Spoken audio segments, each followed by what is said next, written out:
Картата на висшата жрица се е развивала през вековете. Първоначално се е наричала папесата.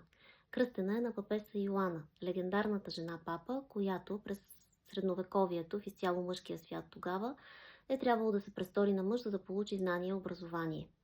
Впоследствие толкова се е отличила с интелекта си, че била избрана дори за папа, без никой да подозира, че тя всъщност е жена. Тайната е била разкрита, когато по време на църковна процесия родила дете. Дали историята е вярна и какво се случило с нея, никой не знае, но историята й вълнува, а самата тя, като символ на скритото знание, е вдъхновителка на образа на висшата жрица.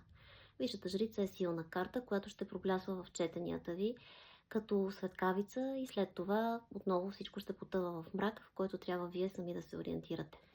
Лоша ли е висшата жрица за това, че крие знанието от нас? Не, също както и Снежната кралица не е. Тя не е източника на травмата.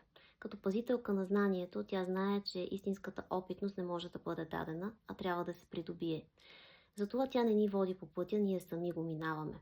Ако магиосникът ни казва: спри да търсиш знака, ти си знака, висшата жрица ни казва: не всичко, което боли, е лошо, някои рани са врати и истинският път е навътре.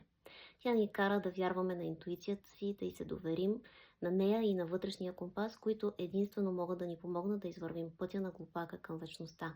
Запазете си видеото и гледайте и утре. Чао!